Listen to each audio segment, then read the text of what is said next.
নমস্কার বন্ধুরা, Annapurna all in one কিচেনে স্বাগত। আজ আমি বানাবো, এখন আপনারা দেখতে থাকুন।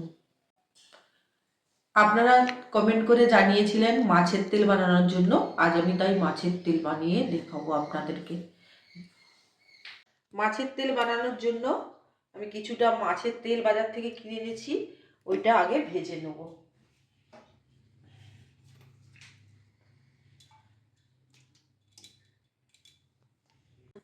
মাছের তেলটায় পরিমাণ মতো নুন,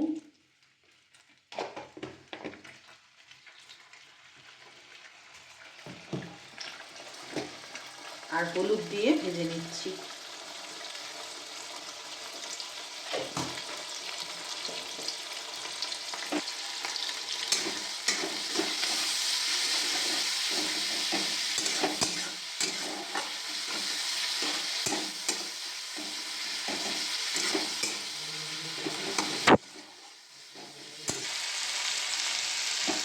মাছের তেলটা ভাজতে ভাজতে এতটা তেল বেরিয়ে গেছে, এই তেল শুদ্ধ আমি তুলে রাখবো। লাল লাল করে ভাজা হয়ে গেছে, এবার তুলে নিচ্ছি।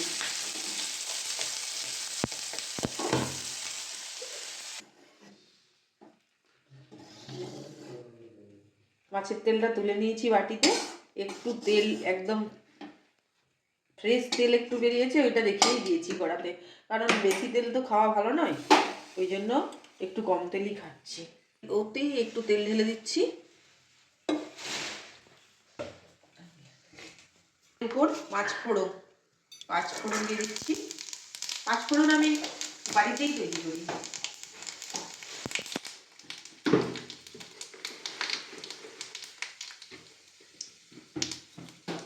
একটা ছোট্ট রকম শুকনো লঙ্কা দিয়ে দিচ্ছি। পেঁয়াজ আর রসুন দিয়ে দিচ্ছি, এতে পরিমাণ মতো।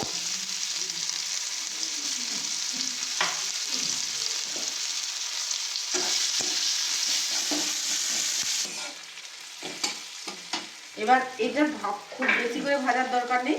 এতে আমি মাছের তেলের জন্য আলু, বেগুন, গাজর কেটে রেখেছিলাম, এগুলো দিয়ে দিচ্ছি, কেটে ধুয়ে রেখেছিলাম।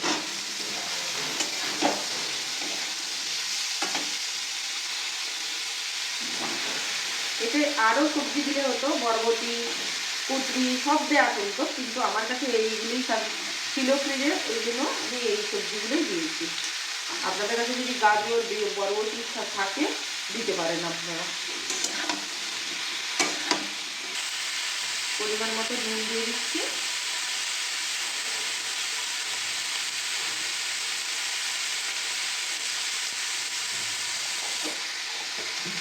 হলুদ দিয়ে দিলাম।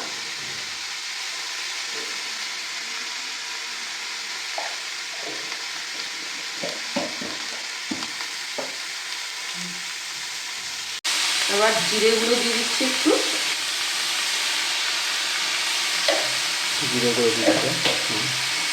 আর একটু কাশ্মীরি লঙ্কা গুঁড়ো দিয়ে দেবো।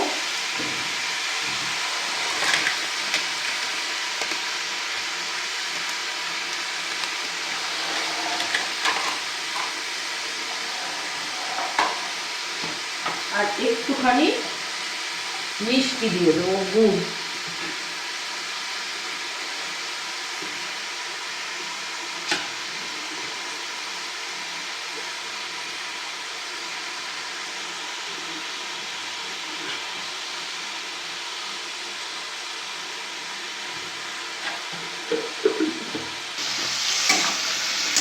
আমি বাড়িতে অনেক রকম মশলা বানাই। আপনাদের যদি কোনো মশলা জানার আগ্রহ থাকে আমাকে কমেন্টে জানাবেন, আমি আপনাদেরকে মশলার রেসিপিও জানিয়ে দেব।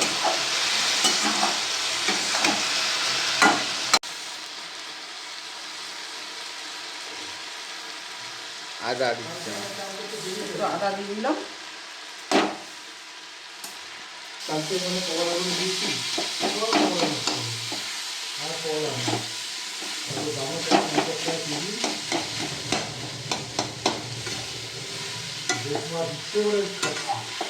আমি রেসিপিটা প্রথম শিখেছিলাম জম্মু কাশ্মীরে যখন ছিলাম, তখন একজন বানাতো, সেইটা দেখে আমি বানাতে শিখেছিলাম। একদম রেস্টুরেন্টের মতন মাছের তেল খেতে লাগে, খুব সুন্দর লাগে।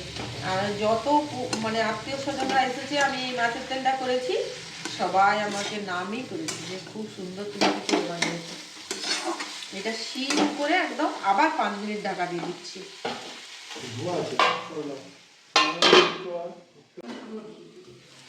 আমার দিই, মাছের তেলটা আমার সেদ্ধ হয়ে গেছে। হ্যাঁ, কত সুন্দর একটা গন্ধ বেরিয়েছে।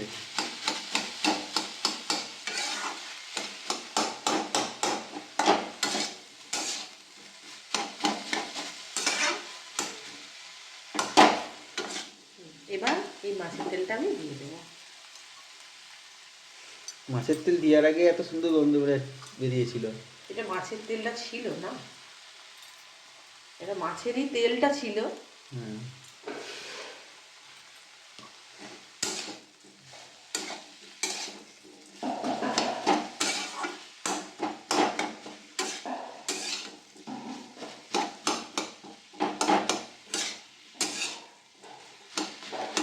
মাছের তেল আমার রেডি, এবার নামিয়ে নেব।